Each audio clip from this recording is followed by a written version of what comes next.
Wow, that's awesome. Thank you very much for the very nice introduction. Since the beamer is not that big and the font might be hard to read, especially for the people in the back, maybe your phone is good enough to scan the QR code. You will get the slides and then you can follow along on your mobile phone or laptop or whatever. So that might help. So I give you a few seconds for people to come in and for you to download the slides.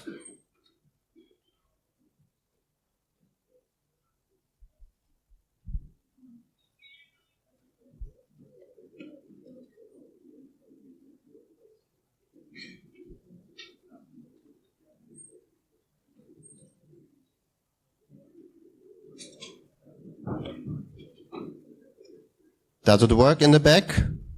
Thumbs up? Yep, perfect. Awesome. All right, I give it a few more seconds and then we are ready to start. Great. If you didn't have the chance to scan the QR code, just ask your neighbors to share the link and then you'll be good to go. All right, so welcome to the presentation. This work on the coverage-guided fuzzer, which I will present, would not have been possible without the great help of Lorenz and Jean-Pierre. So thanks to them and our good collaboration, we managed to publish this approach and tool at the academic conference last year. So now I want to share what we did with you. So you're in the right room if you'd like to learn how to find vulnerabilities in web applications. Please raise your arm if you want to find such vulnerabilities. Oh yeah, plenty of people. Great. And who would like to see how we discovered 0 days using our new approach? Also quite a lot of people. Great. Thank you. So let's start with a few words about me. As already said in the beginning, I've been here last iteration, Nullcon Goa 2023, where I presented a different academic approach. You can find me online with my username Gehaxelt. Yeah, I should be on most platforms, although I don't use social media that much anymore, because most of my time I spent working on my PhD thesis, doing research at the TU in Berlin, and I also work as a IT security freelancer as my side job. So there's really not much time to be on social media all the day. So yeah, I quit that. And also you might have seen that I do CTFs, especially with the team Enoflag. Who of you has participated in the Hack IAM CTF to get some tickets to Nullcon? Yeah, I see a few people. So yeah, we hosted the CTF and part of the web challenges were developed by me. So if you have any complaints, come to me.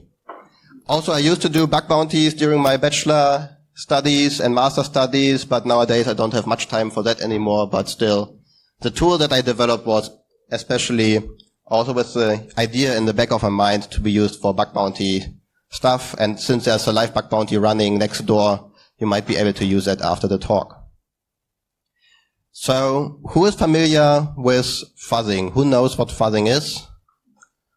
All right, quite a few hands. So for those who don't know what that is, it is a technique that was coined in 1988, and it started as a simple technique for feeding random inputs to applications. And the most basic fuzzing approach is so-called black box fuzzing. So we have a fuzzing program on the left, which generates random inputs to an application on the right, and then there are two different cases.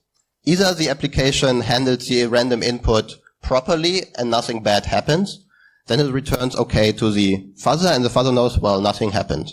Then it can generate a different input, send it to the application, and maybe eventually it will find an input that crashes the application, generates some undefined behavior, which the fuzzer can notice, and then the fuzzer can output, hey, this input triggered some misbehavior in the application, maybe this is a vulnerability. So with traditional web application fuzzing, this black box approach is mostly followed, especially if you look at the WFuzz project. They say that fuzzing in the web context is a black box software testing technique, which basically consists in finding implementation bugs using a malformed, semi-malformed data injection in an automated fashion. So this is their definition. So how does it work and look like? Again, we have a fuzzing program, but now with web fuzzing, we have a web server that we have to send the HTTP request to with our randomly generated data. And then the input goes to the web application, is then processed by the application, and we get the output in the form of HTML or HTTP headers, and the HTTP response is then returned to the fuzzer. So the fuzzing process is a bit differently. The fuzzer and the application to be fuzzed is not directly connected. There's a web server in between, and this changes a few things how we can fuzz. And many vulnerability scanners use this black box fuzzing techniques to identify vulnerabilities, but the problem is that they only use a specific set of payloads and some heuristics to identify vulnerabilities. So imagine the fuzzer sends some SQL injection payload to the web application, and then the HTTP response contains, you've got an error in your SQL syntax. Then the fuzzer might notice, okay, this is an SQL injection vulnerability. But what if the application does not output the error? Then the fuzzer only sees a 500 HTTP error code and no response, and doesn't really know what happened in the backend. So there's limited feedback about what happened in the application and what vulnerabilities might have been triggered. So how can we improve this? How can we improve the fuzzing process to get more information about the possible vulnerabilities that might have been triggered? And this improvement is called coverage-guided fuzzing. So what is that? Again, we have the fuzzer on the left side, we have the application on the right side, we have the random input being sent to the application, but this time we instrument the application with some special instrumentation code. So that means we change, or we find a way to monitor which functions are being executed within the application. So we know what input goes to the functions, how the functions handle that input, and whether they will throw some exception or what return code they will have. All that feedback and also the information how much code we covered using our input will go back as feedback to the fuzzer. And the fuzzer can then use the feedback information to either generate new inputs in an optimized way, because it knows this input, ABC, generated or passed so and so many lines in the code, and then we can generate another input derived from ABC, which will maybe pass even more lines of code. So we can optimize the inputs, and also we can better identify vulnerabilities in the case of crashes or errors, because we might know in which function and where exactly the crash happened. So we have more information. And this approach is quite popular with binary applications. Maybe you've heard of AFL, American Fuzzy Lob, or AFL++, or OSS Fuzz, which has demonstrated that there can be many vulnerabilities be found using coverage-guided fuzzing, but on the binary application target.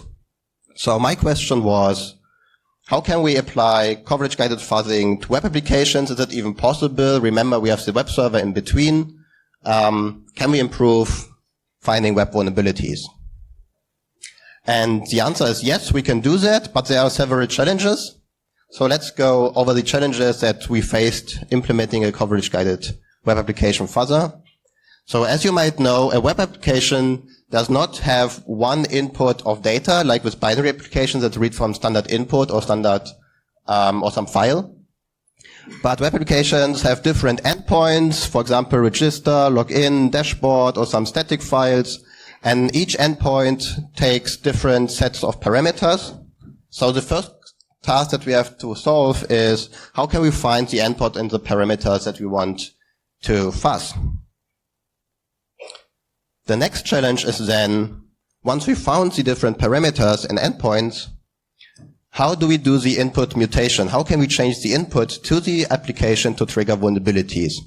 And in the web context, we can't just simply change any value using some random bit flips like it's done in binary application fuzzing, because we have to keep the parameter names the same. We have to adhere to some HTTP request structure so that the input reaches the application.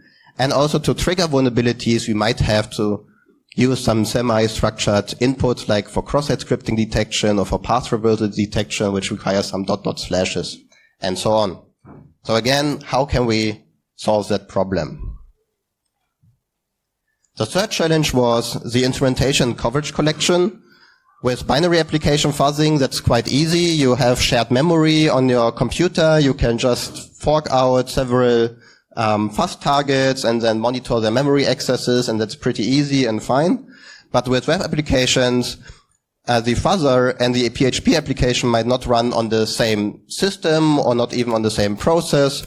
So it gets a bit harder to actually get the feedback from the PHP application to the fuzzer through the web server. And also the question was, how can we instrument the PHP application? Do we have to manipulate the PHP interpreter on a low level, or can we find another solution to directly get the coverage information from on a high level from the PHP code? So these were questions that we faced.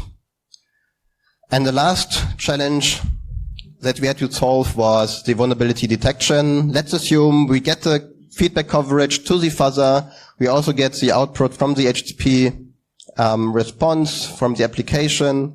How can we now detect vulnerabilities, and what kind of vulnerabilities can we detect? But the nice thing is we managed to build this complex looking thing which we call fuzz, and it solves most of the challenges. Maybe not perfectly, but it's a good approach. And as you'll see in the next slides, we also managed to find some vulnerabilities, so it somewhat works. So what can you see here? We have on the left side the configuration stage. So part of the fuzz environment is a crawler and a browser with which you can collect the endpoints. Then you have several components to generate the configuration files for your fuzzer, and then you have the fuzzer in the middle here. So this component does the heavy lifting. It's written in Python, so it does all these things to solve the challenges of preparing a HTTP request to send to the server, so the input reaches the target. It does the mutation and the vulnerability detection. And then we also have on the right side the web server with our instrumentation and exception and error handling. And yeah, in the end, we have a shared volume to get the coverage reports from the web server to the fuzzers. And as you can see, you can run several instances of the fuzzer. So parallel fuzzing is also implemented from the beginning. So in the end, as you can see, every box in that slide is a separate Docker container. So if you have heard about Dockerization using Docker, every box is in containers, so you can easily work on that, swap it out with a different implementation, and also have parallel fuzzing. Fuzz supports 7 different vulnerability classes. You can detect SQL injections, remote code executions, external entity injections, cross-site scripting, path reversal, and so on. And the nice thing is that the instrumentation, which I will talk about on the next slide, happens transparently. So you can just place your open source or closed source web application in the web server container, and our instrumentation will happen transparently. So you don't have to change much in your PHP code. Everything is taken care of by some extensions. And that is pretty nice because all the other web application fuzzers that we've seen use a different approach where you would have to compile PHP, the PHP interpreter from source with some modifications, or where the instrumentation changes the code of your application, which might break it. So yeah, we don't have to do that. We found a way to make it easier for you to use. So let's go over the challenges and how we solved them. So remember the first challenge, how can we get the endpoints and the parameters? Well, many tools, for example, BurpSuite or that attack proxy, they use a crawler approach. So they run a crawler against the application. They've tried to find all the endpoints. But in our opinion, this approach is limited because a crawler might get stuck. It might not see some interactive elements. It might not able to find all the endpoints. So we came up with a browser-based approach. So you set up the web application, and then You browse through the web application using your browser, as you would do in a regular, normal situation, but you keep your developer console open and you keep track of all the different requests in the network tab. And then once you've gone through your web application, found all the endpoints, you can right-click on the network tab and say export as HTTP archive file, which will contain all the different requests and parameters as a JSON file or in the JSON format. You can then pass the file to the different configuration generation components in Fuzz, which will then generate the appropriate fuzzing configurations with the endpoints and the different parameters for your fuzzing campaign. So once we have that, the fuzzer knows what to fuzz, but it doesn't really know how to fuzz. So how do we change the inputs in the parameters to actually find vulnerabilities? And we decided to use random byte-wise changes to the input. So we add or remove or replace or modify some characters in the input.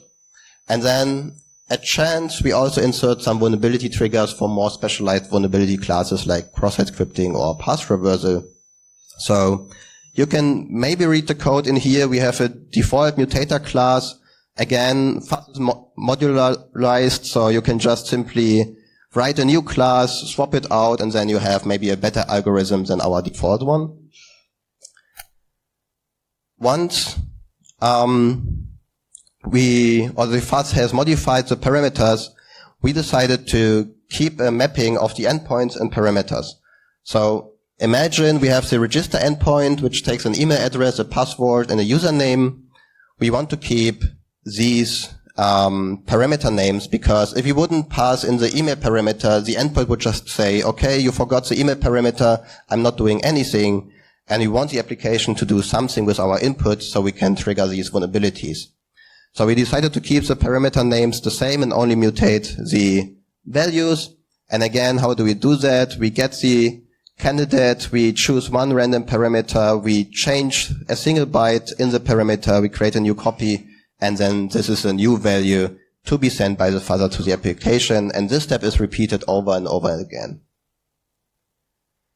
So now the question arises, how do we get the modified input to the application? Remember, there's a web server in between. We have to somehow send a proper HTTP request so that the web server does not reject our input, but passes it on to the web application. So for that, since Fuzz is written in Python, we use the request library, which is quite nice and available for many Python versions. And we can just pass it on the different parameters for the HTTP request. For example, the method, the URL, the endpoint, the parameters, the cookies, the headers. And then this library will generate a properly formatted and valid HTTP request, so we know that our input actually reaches the application. So this is quite nice. And here in the bottom you can see an example of a generated request. We would have, for example, a GET request of vulnerabilities, SQLi, ID, fuzz, with our modified inputs, with a submit, and then all the cookies that are required for the application to work. Great. How do we do the coverage collection? Remember, we have to get the information from the application back to the fuzzer about what happened in the backend. And we use 3 different open source plugins for that. UOps, which allows us to hook into functions. We will see that on the next slide. And then Peekov and Xdebug to actually know how much code was executed on the backend. So we know, okay, we want to optimize for the most executed code so that we know, okay, we've covered all the code in the application and there are no vulnerabilities, or even some vulnerabilities. And the nice thing about using this extension is that we don't have to change the PHP interpreter or the target application. So how does the function hooking work? UOps provides a function called UOps set return, which can be used to override function return values. And we use that to hook into the function, get an insight into what the function does, and if the function had any errors or exceptions. So imagine original func is MySQLi query or anything, then we hook into that function, we call the original function with the original parameters, and then we get a return value, and maybe if there is an exception or an error, we can try catch that error and log that error. So that we later know in the fuzzer, okay, something bad happened with the input. But in the end, we just return the normal return value, or we re-raise the exception, so that the application actually thinks everything went fine. It doesn't really see that we hooked into the function, but we are able to see the errors and the return values, which is quite nice. So how can we use that? We can use that to modify the return values, for example, for authentication or authorization functions. So we can override is logged in, is admin, check CSRF nonce, and some other function to return true or whatever parameter is needed so that the web application grants the fuzzer more access to the functionality. Because if we would get stuck at the first check CSRF nonce function, then we wouldn't fuzz the application, but just the check nonce function, and that is pointless.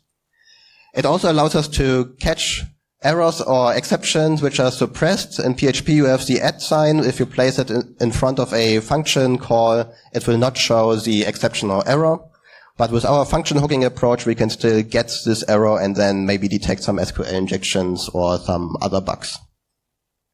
And also, unhandled PHP errors or exceptions, which might lead to a different set of bugs. We can also detect using this UOPS approach, because if we hook into the set exception handler and set error handler and do some tricky stuff with that, we can always define one that will get us the information that there was an error or exception, which is quite nice, especially for functions that throw exceptions or just quit the PHP interpreter. All right. So equipped with that, we have to somehow get the coverage information about the code, how much code we executed. For that, we use the xdebug or pcov extension as explained earlier, but we have to still execute the start pcov or xdebug start code coverage functions, and that has to run before the actual application runs. So how do we do that? We use the PHP's auto-prepend file and auto-append file configuration variables to point them to our initialization function code.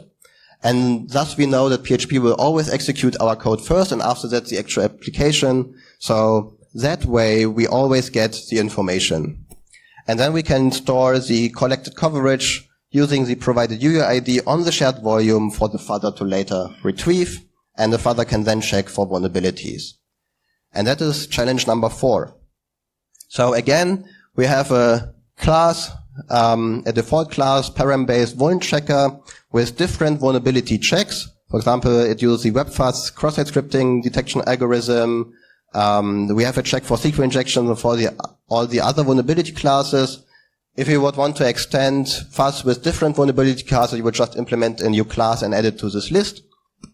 And what we do is we use the coverage reports generated by our instrumentation. We read that out, and then we check if there are any exceptions or errors for specific keywords. For example, we can check if there is an exception for the MySQLi query function, and if there's a keyword of you have got an error in your SQL syntax, which would be a strong indicator for a SQL injection happening somewhere in the code. For cross-site scripting or open redirections, which manifest in the output of the HTTP response, we look into that. So for open redirections, we check whether the HTTP response has a location header that contains our fuzz input. And for cross-site scripting, we check whether the specific vulnerability triggers are still present in the HTTP HTML response code. So yeah, that way we can find these vulnerabilities. All right, great. I mean, we've spent quite a lot of time implementing this fuzzer, but at that point we don't know if that works. So can we actually use fuzz to find new vulnerabilities? That is a very important question. Is the approach even working? So what we did, we set out to fuzz many most popular WordPress plugins. So I think most of you have heard of WordPress. Who knows what WordPress is? Great. Then you also know that it's written in PHP, and you know that there are many plugins written in PHP. These plugins are mostly open source. You can just go on the plugins.wordpress.com page and then download the source code. So these are great contenders for our fuzzer, and we downloaded all the plugins that have more than 300,000 active installations to get some impact on the vulnerabilities we find. So in total, we downloaded 183 plugins with a total of 180 million active installations.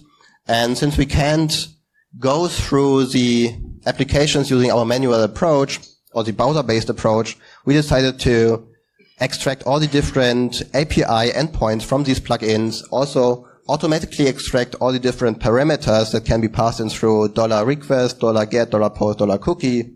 So we ended up with more than 1,000 API endpoints with more than 1,000 parameters for 115 plugins that we then fuzzed using fuzz and BurpSuite. But to actually get some good results, we used our function hooking approach to disable authentication and authorization checks, for example, for isAdmin or for some nonce checking. And yeah, we also disabled cserv checks, which are commonly implemented in these API endpoints, because otherwise we wouldn't fuzz the functionality, but just these security functions. Yeah, we run that fuzzing campaign for a couple of days, once with fuzz, once with BurpSuite Pro, on the same parameters and same plugins. And in the end, we went through the findings, and as you can see in this table, our fuzz found more vulnerabilities than BurpSuite Pro, because BurpSuite does not have the insights that we have using our coverage-guided instrumentation. So from all these issues that we discovered, we notified the affected plugin authors, and many were quick to respond and also quick to update their code, which is awesome. As we've heard in the previous talk, always stick to coordinated vulnerability disclosure. Don't do full disclosure. Reach out to the people. Most of the time, they are happy to get the information and fix the bugs. So I promised you some 0 days, but now where are the 0 days?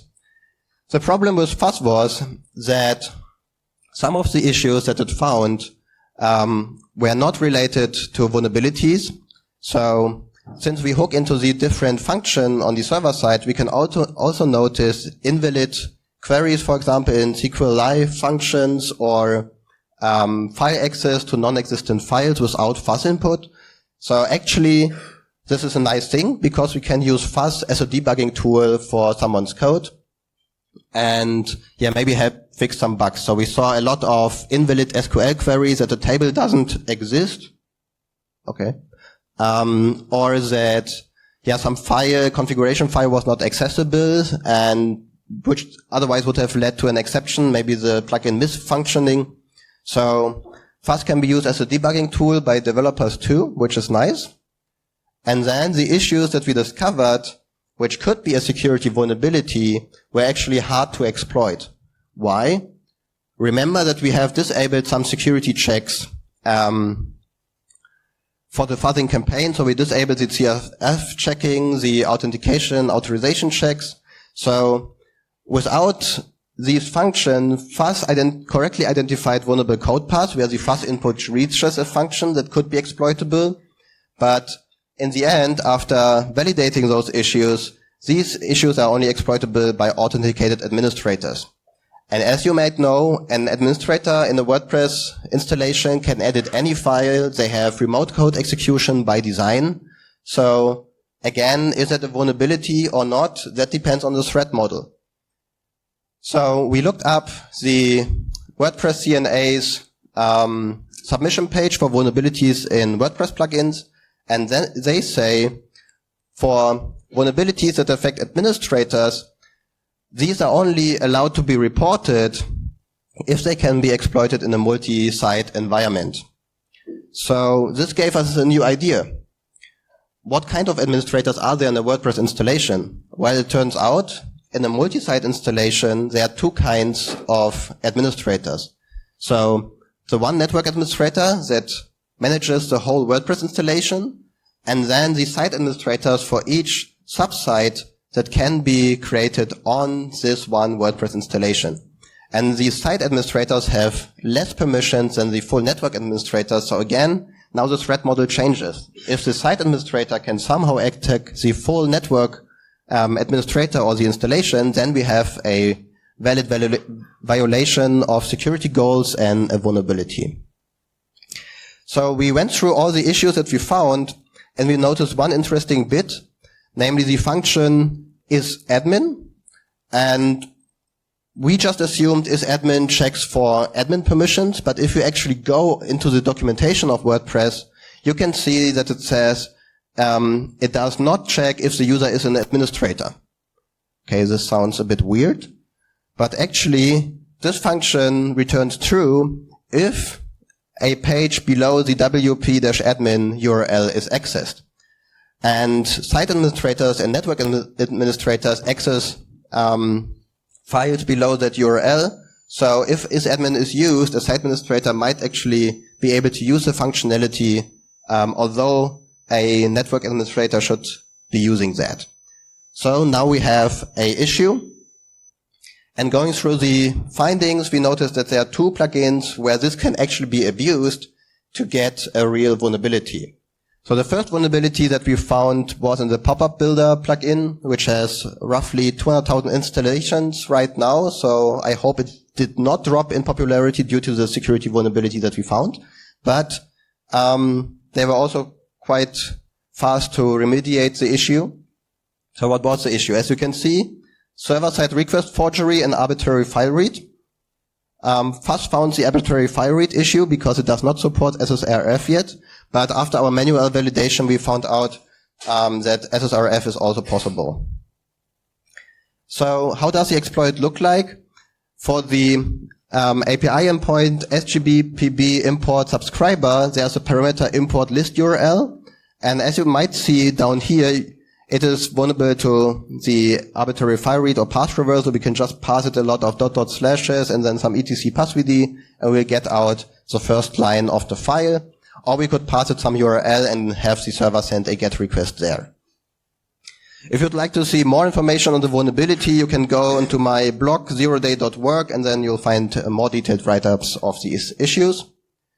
So the next issue was a bit more interesting. It was a local file inclusion in the SO widgets bundle, which has 500K installation. So there, could have been quite an impact. But the exploit was a bit more difficult to exploit. Again, we have the endpoint SO widget bundle manage, and if there's a parameter named widget, and you can pass it again a path. But this time, the path has to have a suffix of .php, or the file having a suffix of .php, and there's a additional requirement that the directory has to be the same name as the included file, but without the .php suffix. So for testing purposes, we created a special directory and a special file in /temp to demonstrate the vulnerability. As you might see, foo-hacked is output here. So this code is actually included and executed on the installation. And then there's also one network.php file in an existing network installation in WordPress, but we have not tested the impact of that. But remember that many other different plugins might create similar files, and then you could exploit that. Great. So as you've seen, we were able to find 0 days using our new approach in a more or less automated way. But now here comes the part where you can help with the project. There's still a lot of things that can be done with the framework. For example, support more vulnerability classes like SSRF, header injection, code execution, and so on. It would be great to see support for expressions because the UAPS function hooking only hooks functions, not expressions. So eval, include, and other things are not yet covered. And then also stateful fuzzing would be great. Fuzz has a bit of support for that, for several actions that happen sequentially in different times. But better support would be great, and also exploring more advanced algorithms from the existing fuzzers would be great. So if you have some time and you would like to contribute, feel free to do so. You will find the link to the code on the next 2 slides. And then, just create a pull request. I will review it, and then we can discuss and merge it, which would be really great. I think we as a community could help to build better tools. So feel free to fork and contribute. Use the tool to find bugs in PHP applications. So in conclusion, Fuzz supports fuzzing of PHP web applications for currently 7 vulnerability classes. It might be more in the future. It's modular, so if you don't like a specific algorithm or thing about fuzz, you can just write your own new version, new algorithm, swap it out. It's open source, you can change anything you want, and it has uncovered several bugs and to 0 days in our experiment, so it actually works. But there's still some room for optimization and contribution, so please feel free to work on it and submit some pull requests, which would be great. Otherwise than that, remember, have fun at Nullcon, keep on hacking, hack all the things, but be responsible, report the bugs, don't do full disclosure, don't sell them on the black market or anything, be responsible, report the vulnerabilities or report them to some bug bounty companies, get your reward and be happy. Again, there's a bug bounty program running next door, so check that out. And yeah, I think we have a few minutes for question and answers. You can find the full publication of the academic paper here. There's also a link to the repository. And if something is unclear, send me an email, download the slides. You'll find me on the conference until the next few days. Thank you.